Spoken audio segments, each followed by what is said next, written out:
Fantastic. Hello, everyone, and welcome to the Survivor New York Blood vs. Water Season 3 recap podcast hosted by Live Reality Games. My name is Naomi Calhoun. I am the host of this podcast, but with us is the man who lets 20 to 25 strangers sleep at his house for 3 days, Chris Lord. Chris Lord, how are you? I'm good. How are you? I'm great. Nice to see you, of course, every week. Every week. Nobody else, not even my boyfriend says that about me, but you do, and I appreciate it. Yes, and we text every day, so we're basically in a We're in a weird throuple, I relationship. guess, Yes. at this point. A quadruple. It's fine. We'll figure it out. And with joining us, our special guest, Ben, from Season 1, the only ever player to return from Redemption Island in Survivor New York history, because we've only done Redemption Island once. Ben, how are you doing? I'm doing great. I'm very excited to talk about this episode. This season has been very entertaining, especially the last 2 weeks have been like fire, just like one after the other. So I'm very excited to talk about it and for the rest of the season. Who doesn't love a messy swap? And our very, very special guest, our Season 3 alumni, Sandy. Oh, Sandy, how are you? You should have been wearing the buff the whole time and then just like revealed. How are you? I'm good. Thank you. We are thrilled to have you here. We got to talk to Caleb and catch up with him, but I feel like even as much as we hadn't really talked to Caleb, we hadn't talked to you even more. For example, you are a grandmother now. Congratulations. Thank you. Thank you. That's a lot of work. I think I'll go back to Survivor. They kind of go hand in hand, right? You know, yes, it is a Survivor work. Some days are like that. Oh my gosh. And we have Pete here saying, Sandy, hello. We are so excited to talk about episode 5 and talk about Sandy's experience on Survivor New York. So Chris, start us off. What do we want to talk to Sandy about? So I guess we'll deep dive into the beginning of episode 5, maybe a little bit later, which is kind of like the aftermath of that whole, episode 4 Tribal Council, the blind side. But let's focus on Sandy here. So the immunity challenge happens. It's one of the, kind of like a simple challenge. Oh no, did she disappear? She'll be back. It just does that sometimes. Okay. It's okay. This is technology. Sandy also had a hurricane today. I want to make it very clear that Sandy is in Louisiana. So it's okay. We'll see if she pops back in just a second. Okay. So Ben, tell us a quick thought about this episode while we're waiting. Chris, hold on to your question. Oh, there we go. Never mind. Ben, don't tell us anything. Okay. How did this happen? You're good. We see you and we hear you. Yes. All right. I'm sorry I lost y'all. No, you're fine. You're fine. It's okay. It happens. You, again, lost power a couple hours ago. This is live TV, so you never know what's going to happen. Okay. Okay, so Sandy, tell us about your experience in that immunity challenge. This is a very fun, very simple challenge. Just run, get your 2 puzzle pieces, bring it back to your board, but disaster happens. Tell me, your experience being in the challenge and seeing Susan fumble. Well, I was after Susan, so that was even more challenging because that caused us to be behind. So the pressure was on me, and we were so far behind. I knew we couldn't catch up, and so we lost the challenge because she went the wrong way. And actually, one of my followers called her Wrong Way Susan. That's what they were putting on the feed. So it was disappointing, really. So, and I couldn't catch us up. So it's a really hard spot to be in, and we kind of know because we were there, but that path is a long path. And so when guys were yelling to Susan, she really couldn't hear you. And it took her coming pretty far back to have to then turn around and go the other way. It was kind of crazy. And it's the worst spot for you to be in. Because I was following her and I couldn't catch us up. So, Sandy, right after you guys lose that challenge, you guys had the opportunity to give some. Oh, no, you guys didn't. No, sorry. You guys gave somebody from the losing tribe an advantage. So you had that opportunity. Did you have any say as to why Sarah got it, or did everyone already sort of immediately say Sarah was going to get it? I'm kind of curious about your role. I think everybody, what I remember, just said to give it to Sarah. Mm-hmm. Were you thinking that would help? Were you working with Josh at all? Did you think that might help Josh and help you sort of in tandem? I was hoping. Survivor's all about hope. And speaking of Devil herself, Sarah is here to say hi. Hi, Sarah. Hi, Sarah. Hey, Sarah. And so you guys lose. You're going back to the backyard, and you guys are talking. So, like, how quickly did you think that maybe you were a target, or that maybe you were leaving the game, or did you not know until Tribal Council? I had an idea that I was going to go out because I was purple, and I was at a disadvantage because I was a minority in the group. And it seems to think that, that it was going to be me and Josh, one of the two purples left, they kept saying, but there were actually 3 purples. Not just 2. So they didn't include Susan as being a purple because I think she had the advantage of Emily. So they really only talked about us as we were the outcasts that needed to go, and not the 3rd purple.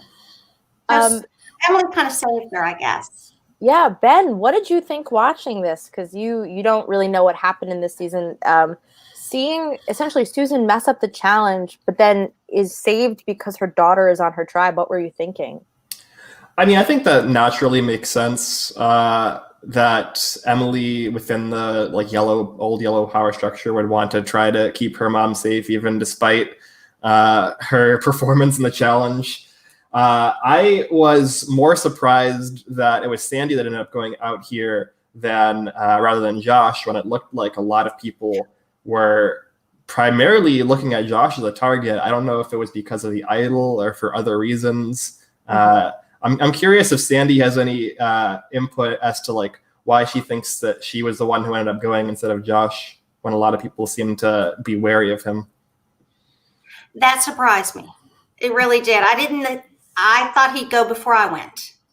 So I don't know why they picked him. I think I did well in my challenges. And I think that I, kind of teamed up with everybody well. And Josh was more of an outcast. So I am not so sure why I got that. I think it was 1 vote over. Mm-hmm. Yeah. It was 5-3 total. Oh, that was more than that. So Basically, basically, 2 votes. The concept was, I don't know if you understand completely, but it's like they, in essence, split the vote in case of an idol. So right. So there was 3 votes that went to Josh, and the remaining 5 went on to you in case Josh had the idol. So looking back, did you see that ever coming about, exactly to the point where people were splitting votes? Did you maybe talk to anybody specifically to maybe have it go the other way? Because a lot of the conversations I saw through the footage, it wasn't really so much you pitching to survive or to go against Josh. And I understand he was your friend, but it was more about you explaining that you knew who had idols and you just trying to understand and absorb information from other people. Mm-hmm. I think that, first of all, even though Caleb wasn't there, I was yelling at Caleb for not being there. If you were here, I would have that other person to save me. So probably I should have made more alliances and not worried about who had the idol or whatever, and worried about Josh. So Well, I really I think had tighter. I think a big thing that is a determining factor is that Caleb was out of the game, and a lot of the people on the Yellow Tribe liked Sarah and wanted to possibly keep Josh in case, by some miracle, on the other tribe, Sarah doesn't go home before everybody merges together. And so it's a really just like tricky situation. And I think either way, you and Josh specifically got really screwed up in that swap. And it's like so not fair that it just came out to such bad numbers. Uh-huh. I think I was caught in the crosshairs of something.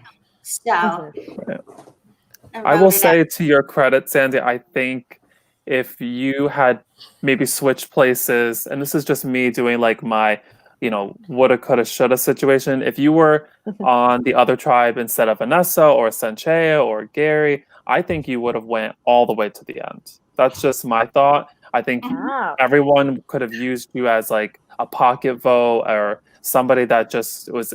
I don't think you're like a schemer or like a liar or like a big game player. I think you were like a trustworthy type of player, and I think they would have used you right to the end, and you would have gone really far. To your credit. So we'll do a redo. Okay. If you want to come, if you want to come play here again, the door is open. I do want to talk a little bit about the earlier parts of the game, Sandy. So, like, can you walk us through like your experience in the beginning parts of this game? Because you played the whole game alone without Caleb. So it really was like a true like sort of survivor experience. So let's talk about the beginning. You beating Caleb in that first challenge. How was that? Well, I played to win. And I did. And he knows that. I played to win. So Caleb knows the type of person. I'm pretty competitive, sadly. Did you like the moment where Caleb was voted out and he said, "Be nice to my mom"? I loved that. Don't worry, guys. We'll get her back. It's okay. So sweet. Oh. Renee. Say what you. It was great. I that was almost the episode title. Was "Be nice to my mom." Yeah, it was almost. It was cute. Naomi has mentioned this a few times before, but I totally agree, which is the confessional where Susan is about to like cry that she beats Emily, and then you are like 2 seconds later saying like, "Hell yeah, I beat my son. I'm so happy." It was just hilarious to see two moms completely different ways like go about it, and like you were just like pumped that you beat him. And Caleb told us that you never let him live that down, and you like to remind him of that, and I think that's great.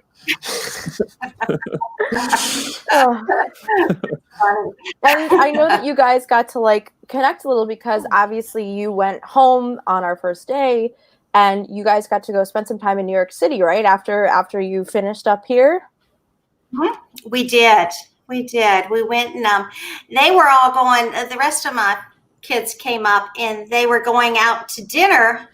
And so Kale got to meet them and they went out for a steak dinner. And of course I missed the dinner, but they brought me all the food back. I had a big tray when I came back. So okay. That was at the very least. Yes. That's kind of like your own Ponderosa when they get voted out in Survivor. They get their big steaks and their big hamburgers. Yeah. So, Sandy, you were the second person to leave from the original Oneida Purple tribe. So we haven't really had a lot of conversations with people from that tribe. Can you tell us, like early on, like what happened on the tribe as far as alliances? Because the only thing I've heard based on footage that I've seen is that Sam has named you a part of his alliance in multiple scenarios. So can you talk to us about those alliances that maybe you were asked to be in or maybe you were a part of? Can you remember? Well, if the first night, Sam and Pete and myself and Caleb slept in the tent together. So with the rain, it was just a fun experience. Okay. I think we laughed half of the night before we went to sleep. And I think that was the start of the alliance right there.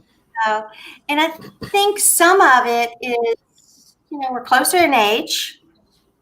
And so, yes, I think Sam and I did have an alliance. And then I think I had a little bit of an alliance with Gary and Sanchea also.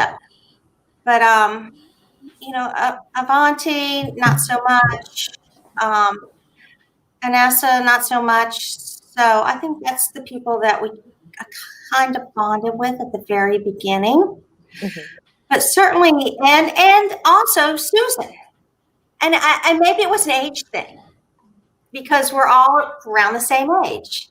So it happens. And I was just wondering, Avanti voted for you when she went home. How did you feel about that? Did you expect that? No. No. So did anybody say anything to you about like, oh, I don't know why she voted for you, or did they say, oh, I think she thought you were going to get voted out? Did you? Again, 2 years ago, so it's hard for all of us. Yeah, it's hard to remember, but I think she kind of acted like she wasn't going to vote for me, but then she turned around and voted for me. I don't know if everybody else knew. I'm sure some other people knew she was going to vote for me. I don't know. Maybe she felt I was a threat. I don't know. Did they feel I was a threat? I don't have a clue as far as that goes. It is interesting something, bringing up the age thing. In this past episode, a lot of the conversations that you are a part of seem to involve Susan and Pete also, who seem to be one of the main people from the Yellow Tribe who is kind of like gassing you up of like, oh, you're going to stay. It was mainly Pete who seemed to be kind of treating you as somebody who might actually stick around. Did you like form any kind of bond? I know you said with Pete and Sam before, but was Pete one of the people from the Yellow Tribe that you kind of looked to potentially be somebody to save you in that position? Definitely, yes. So, and like I said, some of it's an age. We, have our kids there or our friends there, and I thought that the older group could stick together, but apparently not. I think when I lost Kale, I lost a big alliance over there to try to save me. So Sandy, another interesting thing, you mentioned in the episode, which I thought was one of like your big moments for the season, about how you knew that somebody had an idol, you had saw it, and you had mentioned like the person wasn't somebody you guys were even thinking about targeting. So if people don't know, there was a big rainstorm, and during that rainstorm, people went around looking for idols. And in that time frame, Mark did find the hidden immunity idol. So Sandy, can you tell us, when you knew that Mark had it, did you see him find it? Can you explain that sort of situation that happened? I don't remember. I'm so sorry. It's okay. Also, I just wanted to highlight this comment. Anessa said she's right that you weren't working together, but I loved her anyways. I don't think I saw him find the idol. I don't remember. Do you remember somebody telling you that they saw him find it? Because you definitely knew. Yes. Mm-hmm. Information travels quick in the backyard. Yes, it did. Yeah, that was a very surprising thing that happened in the episode where Sandy was like, oh, I know where one of the idols is. I was like, wait, what? And it kind of like was an interesting confessional from Pete, because he's like, well, Sandy knows. And it's like, that kind of maybe what like turned a gear in his head, like maybe that's a reason to vote Sandy off, is because she knows where vital information is, and maybe Josh doesn't know. Okay. That's a good point. Good to know for future. But also Sandy, that's like, you showed him some signs of trust, and he took it a different direction. So it was kind of like a betrayal in my eyes, because based on what you said, like you guys are like close or potentially an ally situation, and he took that information and possibly, I guess, used it against you. And another thing is, as we know, Josh is pretending to have an idol. Did you know about Josh doing this? And Mark just straight up calls it BS in the episode, but did you know that this was BS and that he was only pretending? I didn't know. No. So, did not know that. And did you think he would play it at But Tribal now, Council? maybe I should have said I had an idol. Survivor New York has like 10 idols out there. I know. I should have said that. It is But a I good think move. It's crazy was to a me. very Like, smart move. what did you say, Sandy? It was a very smart move on his part. I do think it's interesting that like Emily said a lot, like how she thinks Josh was going to go home, and even Sandy had said the same thing, and then like it slowly just kind of shifted towards Sandy instead of Josh. So I'm kind of curious, like maybe in a future episode with somebody to like figure out who is the one that really put the hit out on Sandy, because I don't really think She's it was still here. Katie.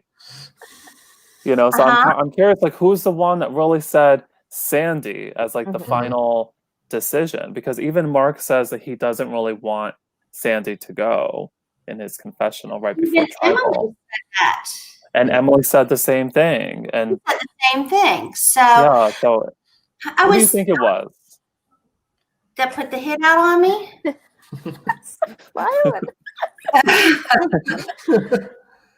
Josh. Okay. Get out on me. Yeah, I in a way, and I don't know, I was looking, I was watching the episode and I was thinking beforehand, maybe it's because I didn't have a connection with another person that they wanted me to go. I mean, I didn't have somebody there and they said, oh, it'd be fine if she went home. So is that, I don't know if that played any part, Absolutely. Because she doesn't have someone here. Yes, I think it's a huge factor in this game because it means that you might be safer down the line when you have two friends instead of one.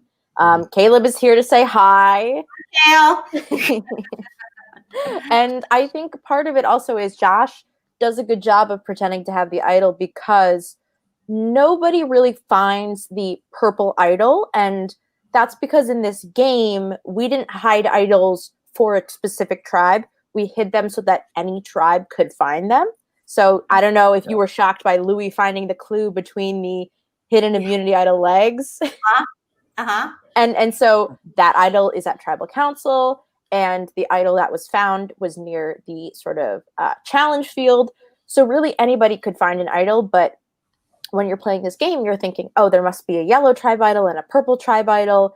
And so anybody from purple could pretend to have an idol. And I think that you definitely, honestly, you and Josh could have probably both gotten away with playing idol chicken and see who comes out on top. Yeah, that was good strategy.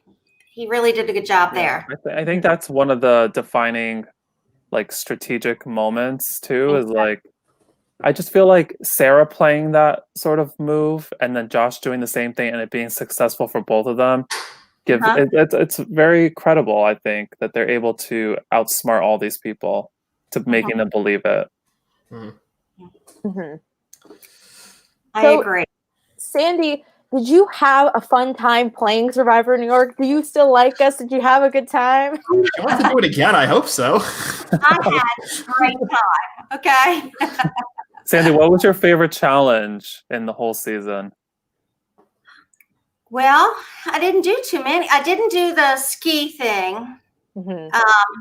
But I did the ball and I did the running around flipping the wooden pieces. And you did the blindfold? I did the blindfold, yes. And that, I don't know. I'm the type of person, it's all fun. I'm really having fun in everything. So, and you have to today, you know? You have to find fun. You have to find the fun part of it. It may be hard. It may be challenging, but there is a fun aspect of everything that you do, even if it's a challenge. So that's how I feel. I enjoyed all of it. I agree. And we're so glad to hear it. It was, I think, really fun to have you join us. And we're so glad that Dan sort of had you and Caleb on board. I think it was a real treat to get to know you guys, but also just get to sort of watch you play. And I think part of a dynamic we were really interested in is if somebody gets eliminated and their loved one is left in the game who doesn't know as much about Survivor or isn't as into it, what do they do? How do they go forward? And I thought that it was really fascinating to watch you play the game without Caleb. And I thought it was a really interesting story to watch unfold, even though it was cut too short, too soon. Uh-huh. Uh-huh. Yeah. I agree with that. Smarter next time. Yes. I always say that, and then I never am. Ben, did you have any other thoughts getting to see this for the first time, especially about, Sandy's journey and this loss in particular after the, and we'll get to it, the chaotic last episode, seeing that tribe managed to pull out a win? Yeah, no, I was really pulling for Sandy. She was one of the interesting people that I saw from the first few episodes. I thought she was in a really good spot on that pre-swap tribe, and sometimes you just get unlucky with the draw for the swap. And I don't really think that that's any knock on any kind of player who isn't able to turn that around. It's a very difficult position to be in. So I'd be excited to see Sandy play again. I think she has a lot to offer for a second time. It really sounds like we're just going to have to bring 19 of the season 3 players back and have them fight it out all over again. I think so. I would love to see that. Sandy, is there anything else you want to talk about?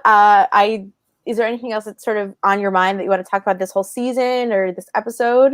Well, I just want to say thank you. I mean, even though, I had to go against my son and won, Caleb, I'm sorry. But anyway, and I'm not sorry, but it's okay. I had to go against him. It was a great experience. It's not like I went on vacation with my kid. I went on Survivor with my kid. It's a whole different thing, So it was awesome.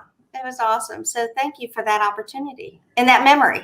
So appreciate that. Yes. And now you're part of you're on YouTube for eternity. If you want to get technical, you will always be there on YouTube. So it's kind of cool, right, Sandy? That's frightening.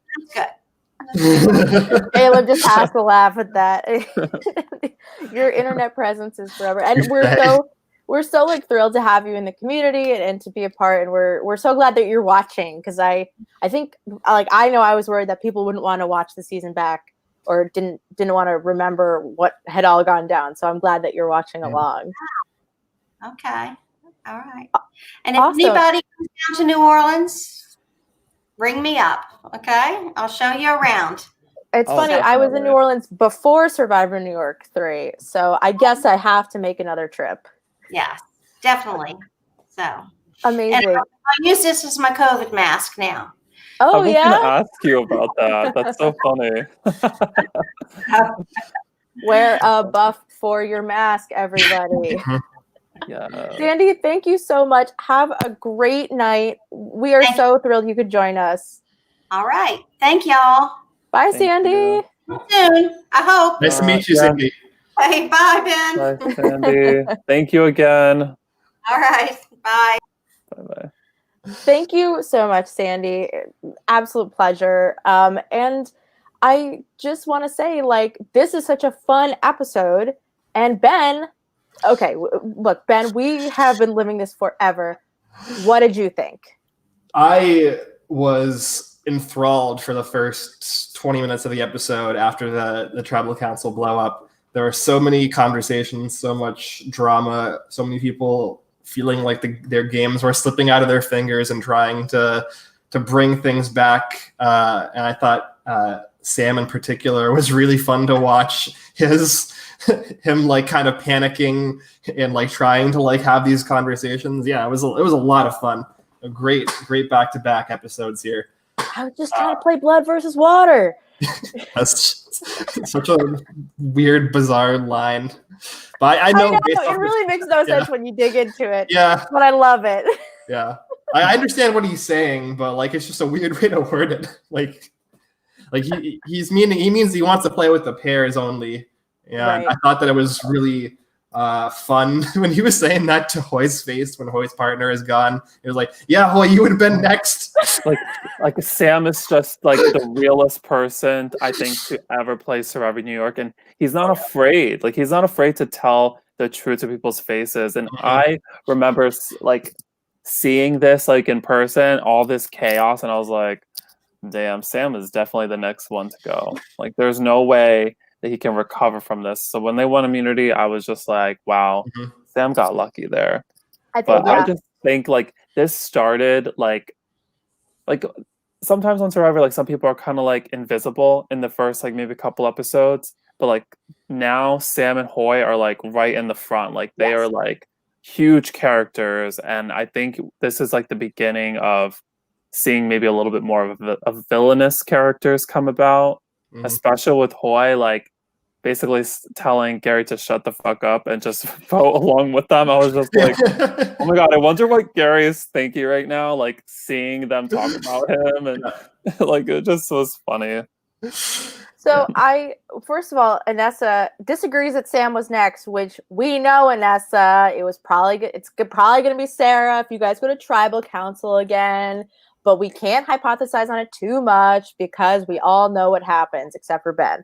Well, I was actually going to bring that up anyways, because I know that at the very end of that segment, Sam has the confessional like, oh, if we lose, it's going to be me. But even from the conversations we saw with the people who seem to at least have control right now, which in my opinion are Hoy and Louis, like they seemed very down, especially Hoy, with still sticking to this this old group and voting out Sarah as well. And Sarah. Sarah's here in the comments to say she's surprised they didn't throw the challenge. I am too. Would have had to run the whole wrong way. But can I say that's the reason why? I mean, maybe they weren't going as fast, and then Susan messed it up, and they were kind of like, you know what? Let's just go our normal pace. If we win, if we win. If we don't, we get Sarah out. But it's like, it was kind of like a moment like, well, we might as well win if we can, because now we have the potential. And I think the thing about this tribe possibly throwing it is I don't think there's a lot of incentive, even though you want to get Sarah out. The other tribe is made up of mostly yellow, and then Sandy, who doesn't have a loved one, Susan, who's protected by Emily, and then Josh. So you're probably going to piss off Josh if you vote out Sarah. So what's the harm in losing Sandy or Josh? And I think you would want to throw the challenge if you're trying to protect people on the other side. But I think besides, Pete and Eddie being on the other tribe, and Mark, protecting loved ones, there's not really an incentive for the new yellow tribe to save anybody on that side. Like, they don't really care about anyone on that side, except for their loved ones, but they have the majority. You know what I mean? Right. I just want everyone to I don't know if anyone else but me saw it, but when Sarah gets the glass bottle, did you guys see everyone else's faces? No. From the purple tribe. Go back and watch it. It is so funny. They look absolutely frightened by the fact that she got it. You will laugh. Every single person's face is just like, oh shit. Yep. Yeah. So Chris, talk to us about this advantage, the block a vote. So this actually is funny because it's on the real show. This was filmed in 2018. Heroes, Hustlers, and I don't even know what's the last tribe name. Heroes, Healers, Hustlers. Yes, that season had just aired, and that block of vote advantage just came about.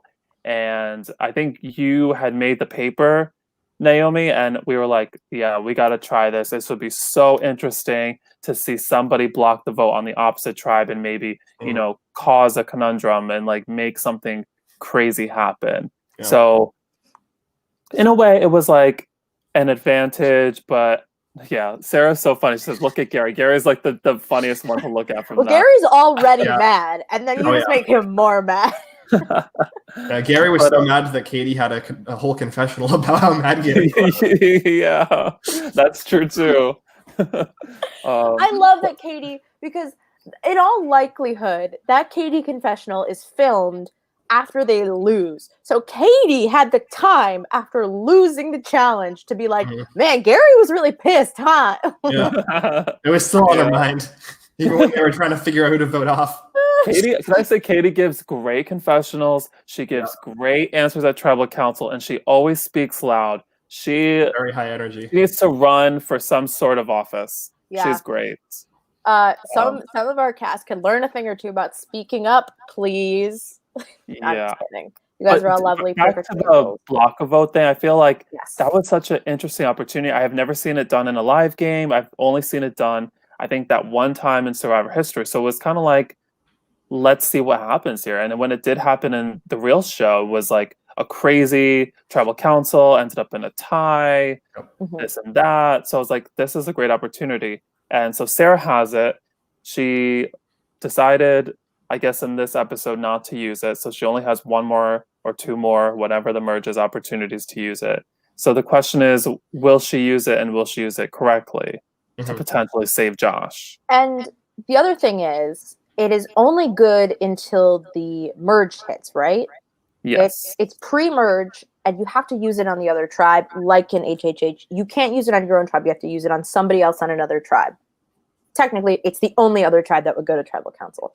And I thought this was a great twist, and I think what we had envisioned in this situation is your loved one is going to tribal council. How can you help them? You can block one of the votes against them. So I thought it was a really interesting choice, and I'm glad that Sarah gets it, because if there's anybody whose loved one is actually in danger on the other side, it's both Sarah and Josh.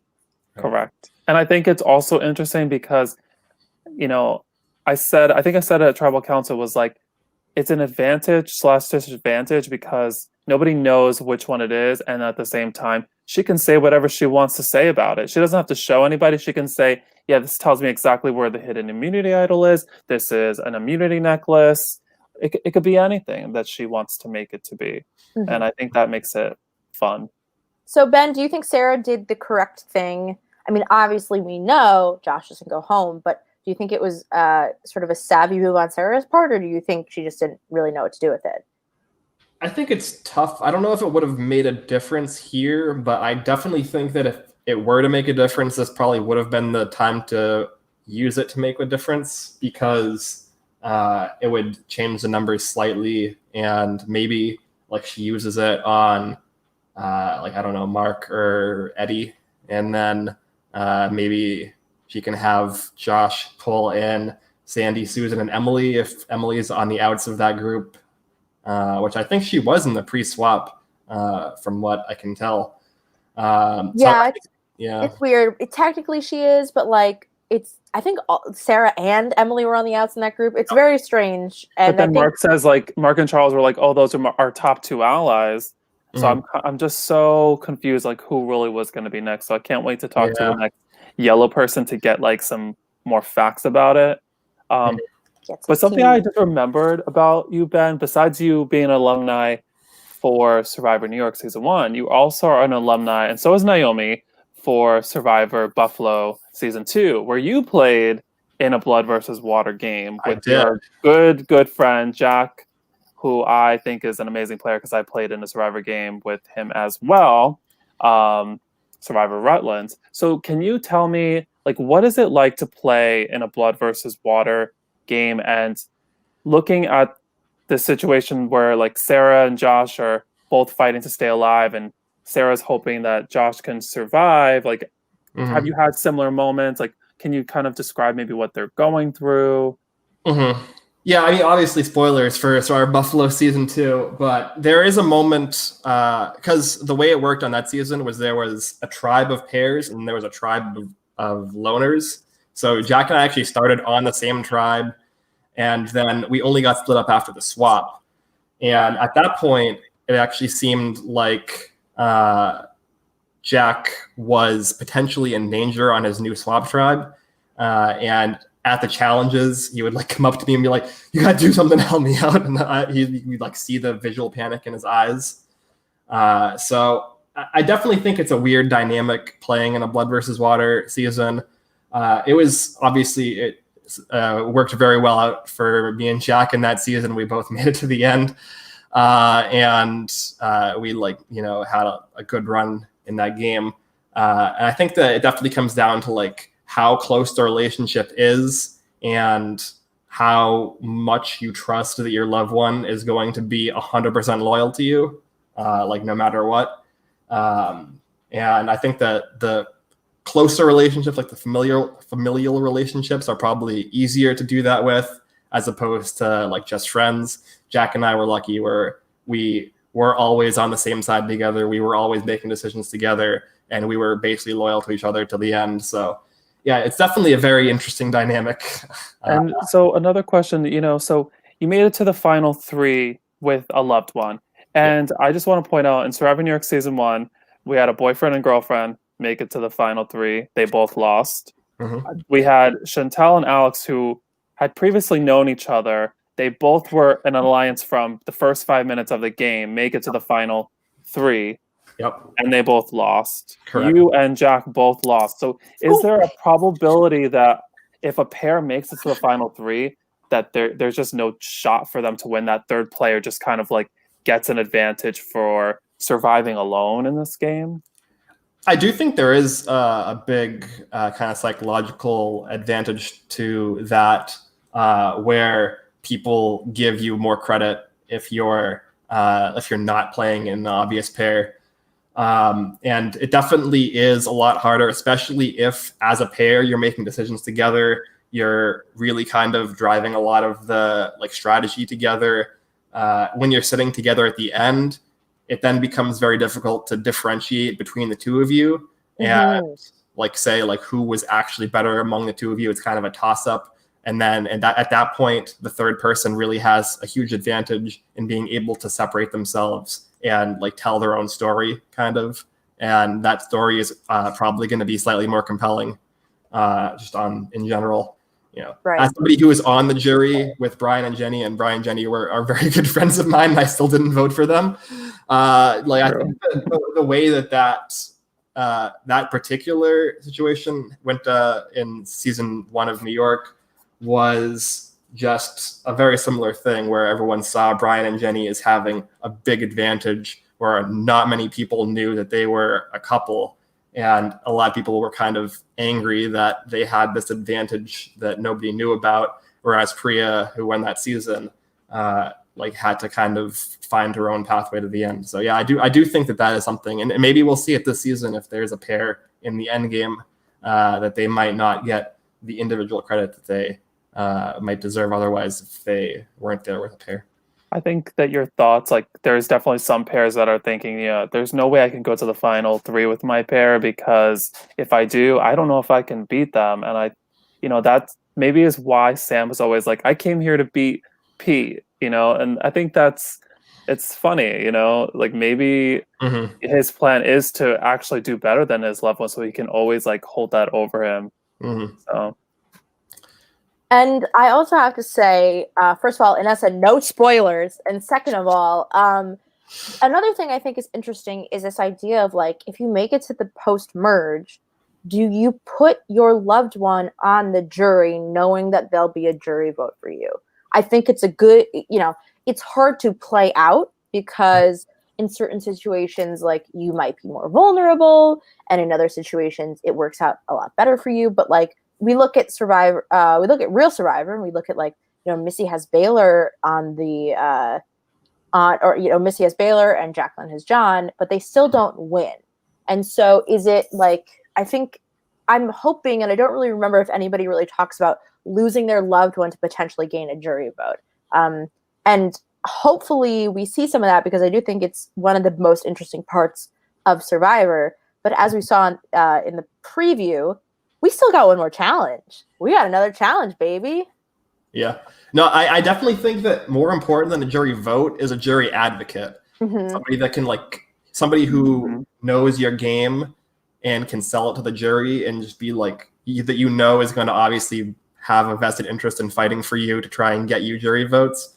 And, going back to me and Jack, I think that was something that I thought about in the end game of Buffalo, was potentially cutting Jack and putting him on the jury, not to just be a single vote for me, but to be an advocate for me, because he knew what my game was, because we had a very similar game. We worked together. So I think that that's probably more important in terms of like if you go towards the end game with your loved one, potentially cutting them towards the end so that you can put somebody to fight for you on the jury is probably not that bad of an idea. I agree. If you're that great. Yeah. It's okay, Anessa, I'm not mad at you. Just want to say we don't want to spoil anything a week before it. Literally, it airs tomorrow. We can wait.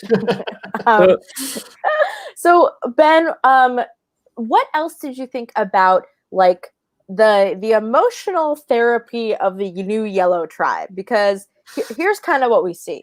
We see Sam say to Hoy, "Look, sorry, oops," and then we see everyone kind of saying, "Oh, well, Anessa voted for Sarah. Anessa didn't really know what was going on," which is not true, as we know. That, you know, Anessa did know what was going on. She just made sure not to piss off Gary. Smart move. And Gary is mad, but he's mad at Sarah. But like Gary and Sarah have this fascinating talk. Ben, which of these conversations was most interesting to you of all the people in the Yellow Tribe hashing out their emotions? I thought the Sam and Hoy conversation was like by far the most interesting, just because they were both like trying to like tiptoe around the fact that they like clearly didn't trust each other. They were also being very straightforward to each other, and it seemed like they weren't actually lying. So it was this weird situation where they were like aggressively telling each other the truth to try to gain back trust that they know was like completely unsalvageable. Mm-hmm. It was very strange, a very strange conversation. That conversation was, I think it was around 16 minutes long between the two of them. So we gave them a lot of time after this trial. Yeah, I don't know why we gave them so much time. I think they must have had at least like 45 minutes to an hour after this. Yeah, and Sarah brings up a good point. Yeah, I never looked at him, and I didn't understand why. Like, he kept looking straight on, and Sam's looking at him, and like body language is huge for me. Like, I can tell right away, like if someone like, you know, what they're feeling toward me if they're not looking at me. Like, that just seems like either Hoy was lying or Hoy just wanted to get out of that situation. But the conversation between the two was just crazy long, and it was like full of moments like that. But I think I kind of like pick some of the good points. But I think one of the funniest things is Louis saying, I don't know if open forum is the best way to like deal with this situation. And it was like the perfect thing to say. That's such a Louis thing. Yeah. And I just love how Sam's like, yeah, I voted for you. And you knew that I voted for you. And Sanjay was like, I didn't know. Like, how was she supposed to know that? Like, wow.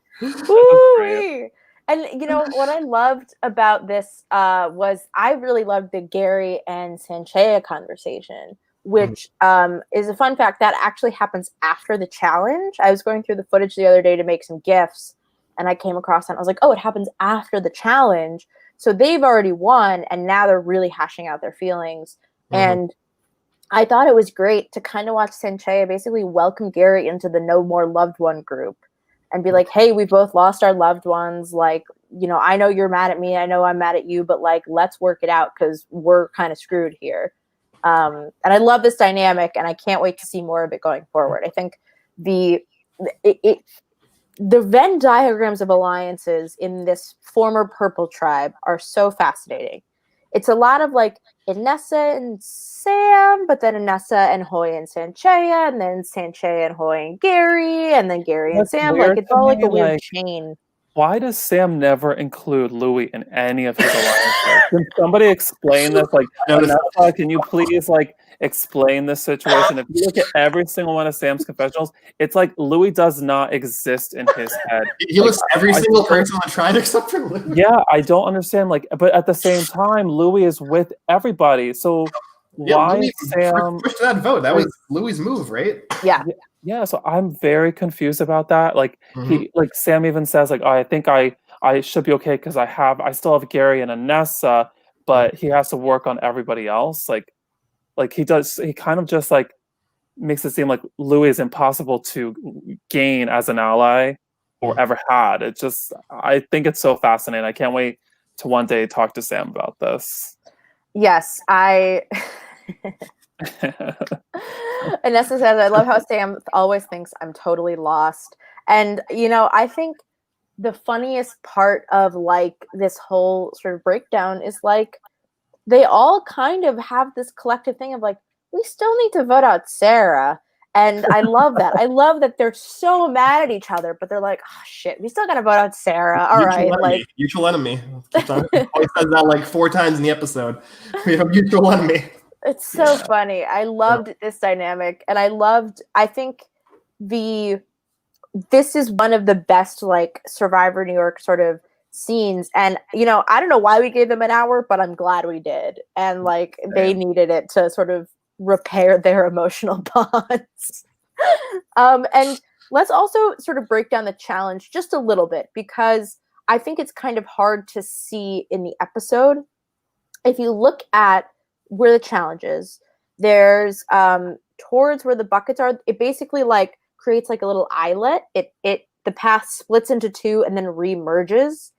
And there's a long way and then a little bit of a shorter way, just a little bit. But we told everybody you have to go the entire length of the long way and come back the long way. You can't take the shortcut.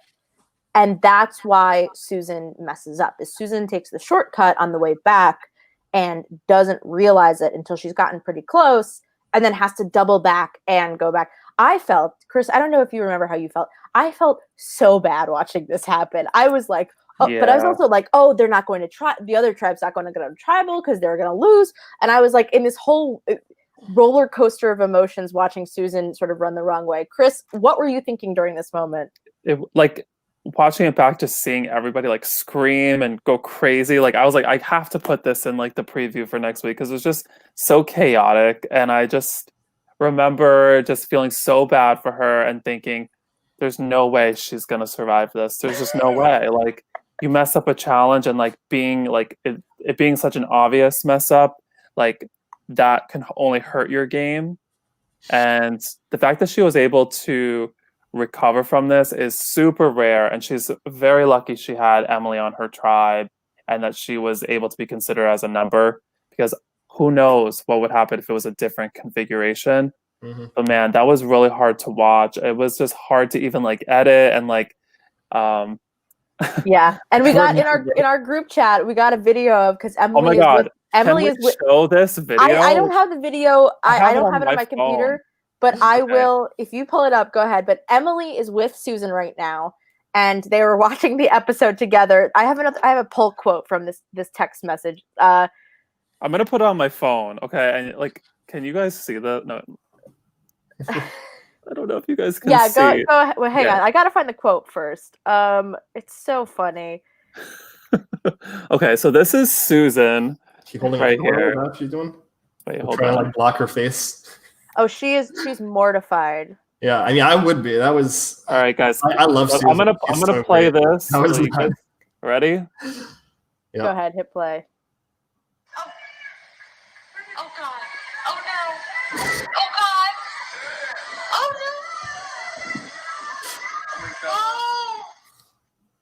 Oh no! Oh my God! Where am I? Where am I? Oh God! Oh my God! It's worse than I even imagined. She said it's worse than I had ever imagined. We are gonna have to post that on the Instagram story. I gotta check with Emily, but yes, I'll post that and check with Susan. It's so funny. It's not Sarah even about the visual. I will send it to you on Facebook. I'll Sarah. It's just I got that text and I was dying of laughter. And that's what I love about Susan is Susan. You really can tell she felt horrible, and I actually think she did a pretty good job of playing off the like, I know you probably want to vote me out, and I understand. I do want to be here, but like I get it. But like, maybe don't vote me out, but I get it. And like, I thought it was really funny to watch her. I thought so too. Heartbreaking, not only to watch her sort of give this speech after they lose, but in tribal council too. Yeah, no, for sure. I think that I mean, Susan just overall is just such a like sweet, pure presence on the season, and like every time she's on the screen, it's like funny or like very wholesome. So I'm hoping to see a lot more of Susan going forward. I'm very glad that she didn't get cut because of this mistake, and it's gonna be really interesting to see how her and Emily can kind of move out of this as a pair. But yeah, I was flabbergasted watching it live. Just like, like I understand the first time, if you're like the first one to go, you can like make, I was just so like confused how you make the mistake. And I felt so bad. And what's funny is like watching the footage, I think it was Ben F telling her like, oh, Susan's like coming toward Ben, like filming her, and he's like, no, just go back now, just go back. And she was just like, oh my God. Like she was just so angry and upset. And just to see like that part of Susan, I didn't put in the episode because, you know, Susan's an Earth Angel, and I won't want to pit like. And also, we don't want to reveal that Ben is being like, go the other way. Yeah, like he's like, no, just go this way, and it was just like so funny. She was so frustrated by that, and it was quite sad.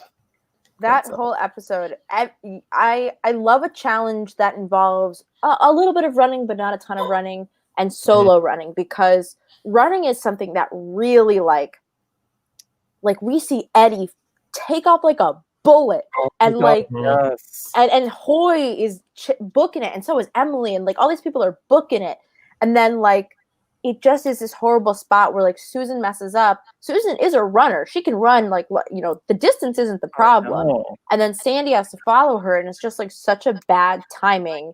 And what I do love about this tribe is that Sandy never gives up and Katie never gives up. They try their damnedest to make it. Can we talk about how fast Hoy was running? Like I was like shocked. Like his whole body was like moving so crazy, and like, oh my God, the way arms were like his arms were like going intense. Yeah. And I'm not gonna say who, but somebody runs, and it reminded me so much of like, if anybody watches Friends, like it reminded me of Phoebe. Like if anybody's watching that knows that, that's how I felt about Run. I went through the footage that Ben had taken on the GoPro. Ben's just standing in that little island with the GoPro. And I had watched every single person run to try and find a cool frame of somebody running for the thumbnail. And I was just like, oh man, like it is hard to look cool running in a freeze frame. It's cool, like, you know, when you're running, you got the motion, but like without the motion, everybody is like it's so awkward. I was like, okay, never mind. I think it's also funny because it's not in the episode, but Anessa runs up to the two buckets and she's like, which one's my bucket? And she's like, asking Alex, which one? I don't know. And she's like going like this, like, and then she finally like picks up two pieces, and then she runs and she drops it, and then she runs. I have to say, I miss Anessa a lot. In this pandemic, I miss unfortunately, our Survivor watch party bar has closed because of the pandemic. And I just miss our Mafia gang so much in person. Like, and this is a real treat, I think, for anyone who is like already an Anessa fan. Ben, what were you gonna say? No, I was saying that if I were in that, the way I would mess up that challenge for sure is I would have gone to the wrong bucket, because like the two buckets were like very similar colors and they weren't really matching the tribes. So I was like, I would 100% forget which bucket I'm supposed to use. So I can relate to that. I told them beforehand which tribe would have which bucket, but if they forgot, that was on them. And I said if they took the other tribe's pieces and brought it to the table, that was for the other tribe. So luckily nobody did that. Mm-hmm.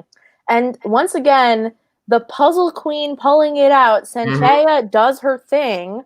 Oh, yeah. I mean, you watch her. I mean, we kind of made it harder in season 4 because we were like, F it. We're not going to give them like the letter squares. We were like, screw these guys, figure it out. But I forgot that in this one, like we gave them the sort of map of what the word's supposed to look like. And Sanchaya just like, it's like she does a Sunday crossword every day. She just bangs it out. She's like, I'm done. Here we go. It was crazy. Yeah, and it was fun because that was like the first time I had kind of played with cutting the wood and like painting on the letters to like actually make puzzle pieces. So, and that shows sort of the evolution of Survivor New York, because next season we see a lot more props that are being made, and season 5 is like even more props that are being made, that just to make it more realistic for the people watching and for the people that are going to be playing. Yeah, I mean, we don't talk about it enough, Chris. The amount of effort you and Joe put into creating the elements of this game is like it makes me want to like live in the woods and learn how to carve like, you know, sticks. You know, it's insane. You guys are so good at what you're doing and at giving people this sort of experience. Do you have like a favorite prop you've ever made, like a favorite element you've made of maybe season 3 or even season 4? It's funny because my favorite one I just made from season 5. It's my all-time favorite, and I cannot wait to show people because it's huge. Like, it's humongous. It's real. It's from the show. You've seen that puzzle challenge thingy a million times, but I think season 4, like, the players enjoyed some of the challenges. But actually, kind of funny enough, like the one in episode of the next week's episodes, tomorrow night's episode, is one of my favorites. It's one of the first times like I was able to like take something from the show, like the wobbly stack, and like put it in for the people to actually do it. I think that one had a wow factor in season 3 and season 4. Like, oh my gosh, like I get to do this challenge. Like, I remember seeing this challenge on the show and I've always wanted to do it, and I get to do it. And it's like that really fun moment. Yep. You know? And I was just going to say the same thing. We see next episode is a team wobbly stack challenge. If you thought this shit was hard before, just wait until you got to pass it off to somebody. And I couldn't agree more. I think the wobbly stack is such a great lived, like, you feel like you've lived the Survivor experience when you get to play wobbly stack. And I'm going to see some other challenges post-merge that elicit the same feeling.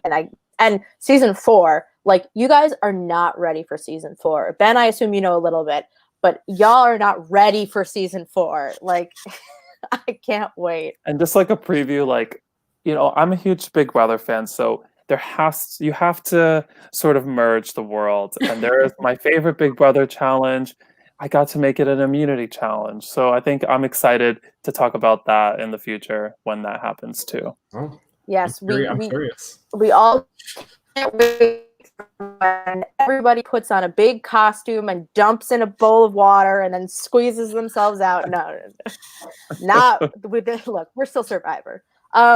So Ben, any like wrapping up, concluding thoughts on, like, let's say, how about, where does Josh go from here? Where do you think Josh needs to go from here to stay in the game?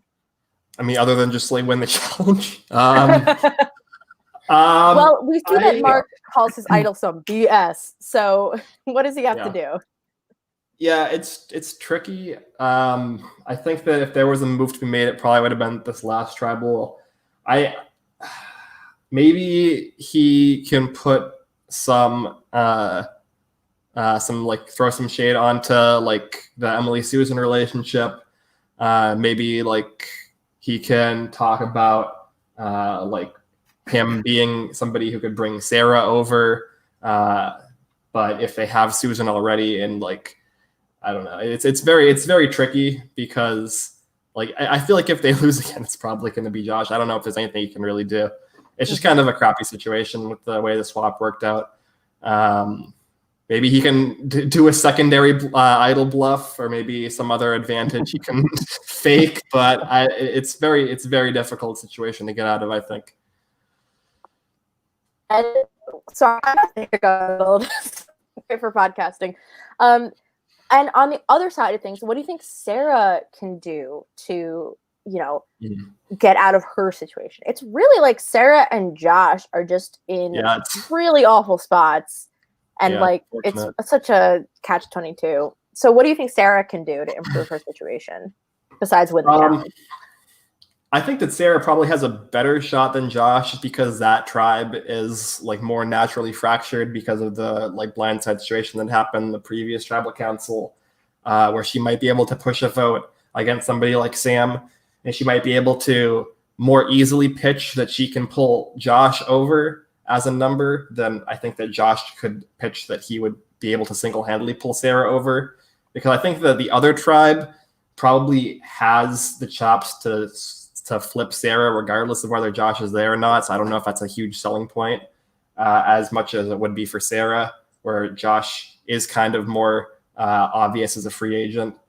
So I think that she'd have to make that as a selling point. She still has this like advantage thing that she can do a second bluff again, and you know, she can say whatever the hell she wants about it, right? as Chris mentioned. If she was a boss, she would just show up at the challenge. If she ended up winning immunity and Josh's tribe lost, and just said, "Here, Josh, take this," and then right in front of everybody, like that would have been a pretty boss move. That's probably a way more. Maybe it happens. I don't know. To use it than to actually use it. Right. Point. Here's the threat of a piece of paper. What are you going to do about it? Yes. Yeah. So, Ben, another thing I just wanted to ask you, we see, first of all, I don't think we talked about this enough. Louis knows where the idol is. The idol is at tribal council, so he hasn't nabbed it yet. And Mark has the other idol. Like, what do you think about this loved one pair just miraculously both having idols? Yeah, I think it's a very understated kind of storyline here because there's so much otherwise chaos, but they have access to potentially both idols, and I think that each of them is in a huge power position on each of these two swap tribes, where Louis just made this move against Charles and has kind of positioned himself in a power position with Hoy. And on the other side, it seems like the power structure is kind of built around Pete and Mark. So I think that both of them are in a really good spot going into a potential merge together to maybe like combine forces at some point and like kind of build like some social structure around themselves. We're going to build a hell of a social structure. It's going to be awesome.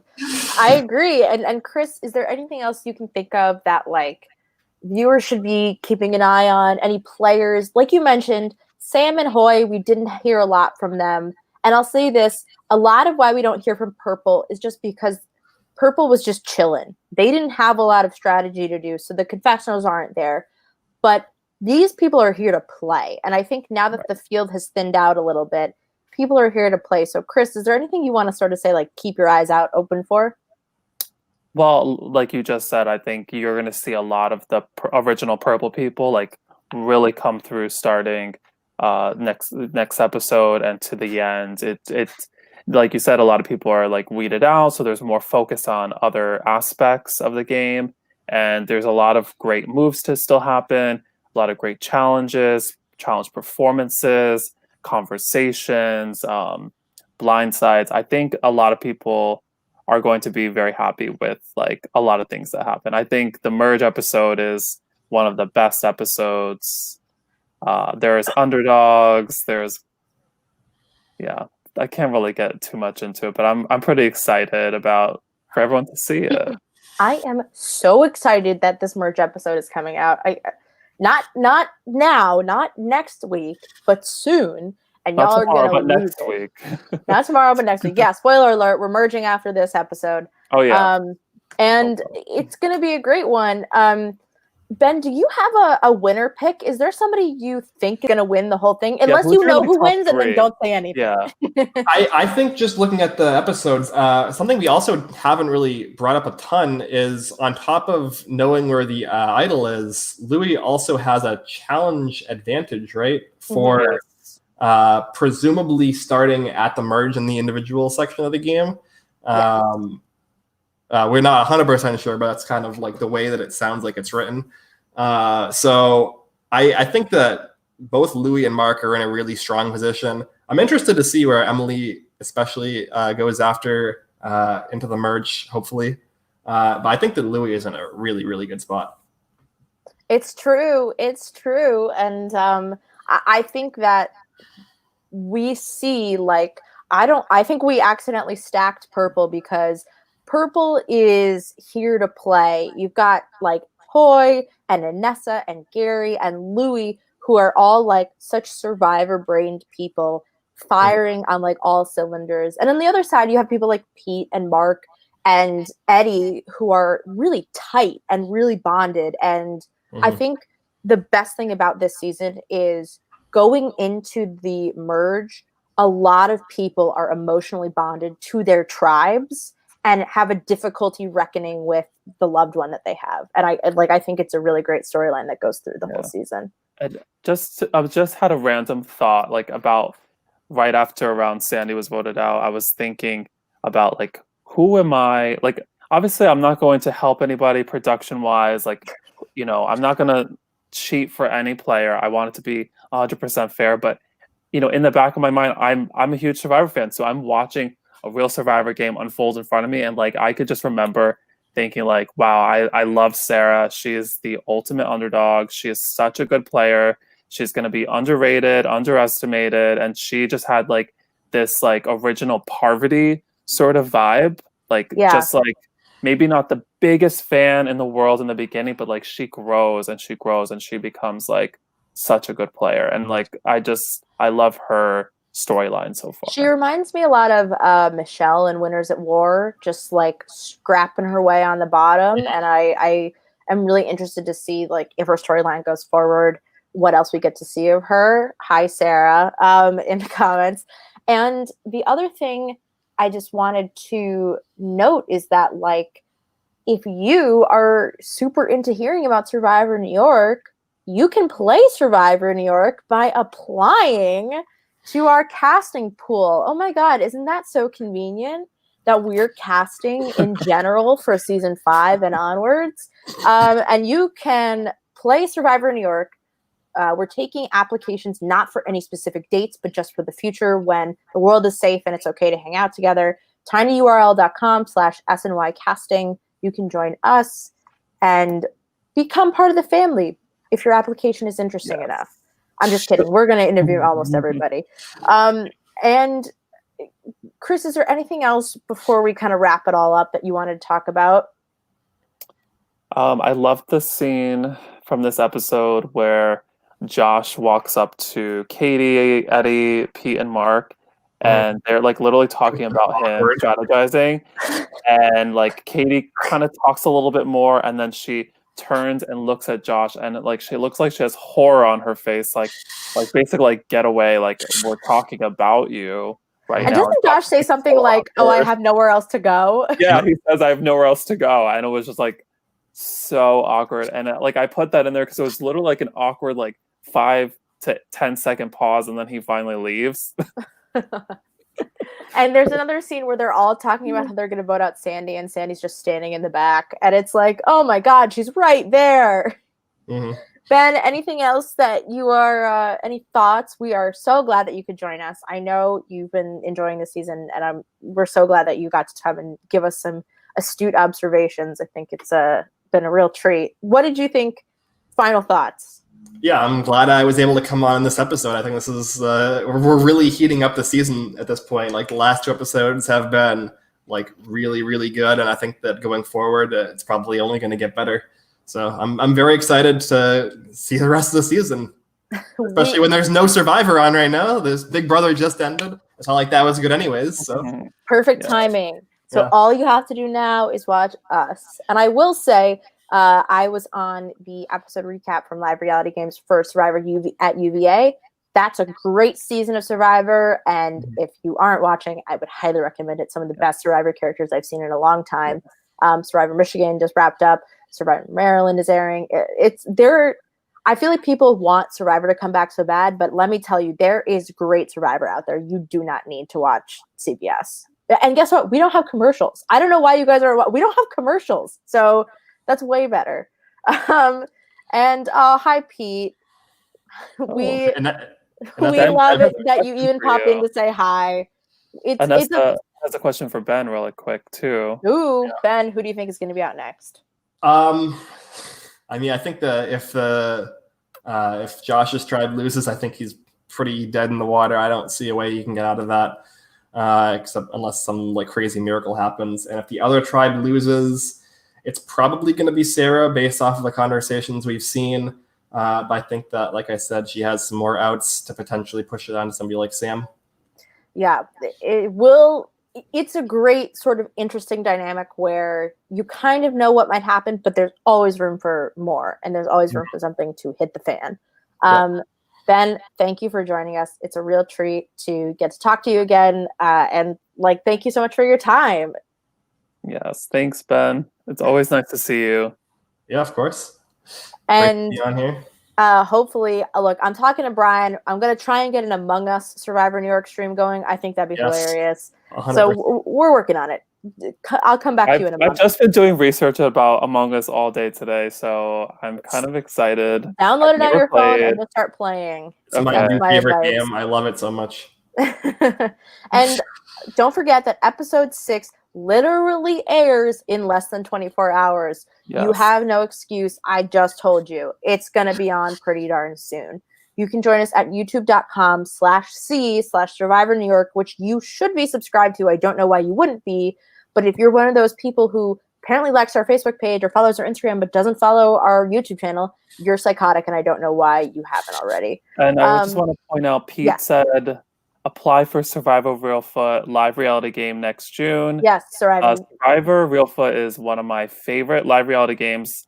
I think season 2 is the best live reality game that I've ever watched. So make sure to check it out on YouTube.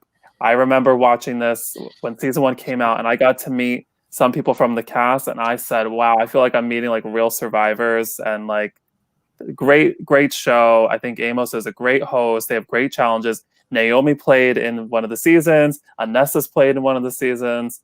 Some of our production has, so that's another great game to check out. And obviously Pete played in that too. Yes, so if you apply for Reelfoot, you can meet Pete. You can get a chance to spend some quality time with Pete, which I got. Oh my God, we need to get Sandy to apply for Reelfoot. She's not too far. Pete, please talk to Sandy. Talk to production. Woo. Sandy would be great. Okay? Talk to Amos about that. Don't watch any clips from season 5 on YouTube that I'm in because they're embarrassing, but definitely consider applying for Reelfoot.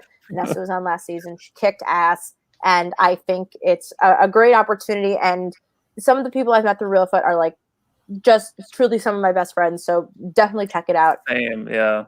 And the last thing is that you guys are listening to the Live Reality Games podcast, which means you should be liking Live Reality Games on Facebook.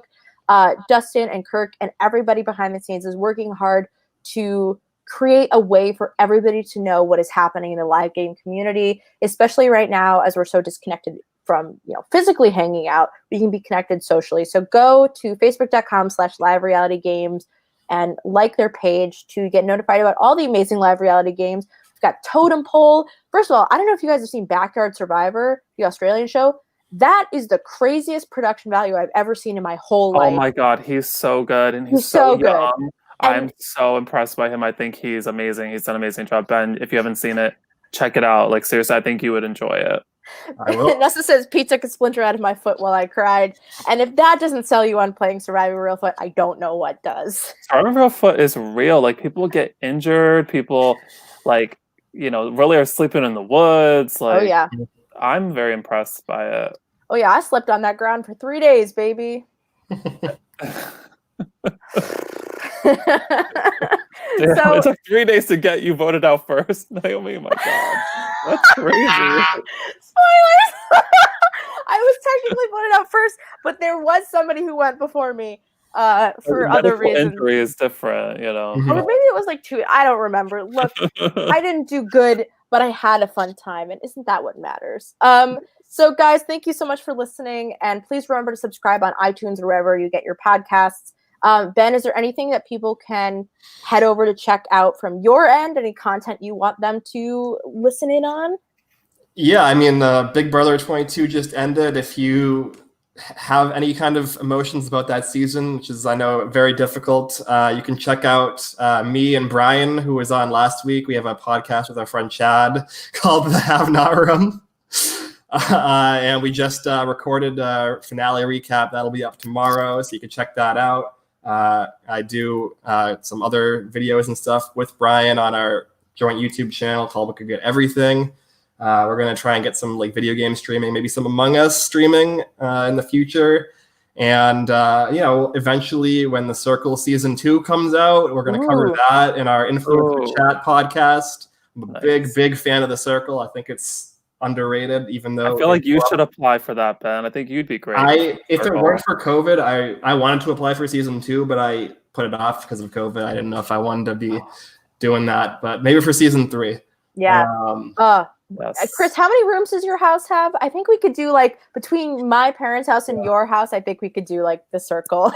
We could definitely do The Circle. That's for sure. We could definitely do Big Brother. There's so many possibilities. Big Brother New York is going to happen one day. Yeah. It will. Also, It Pete will. called me, said I was sleepy on Real Foot, which is true.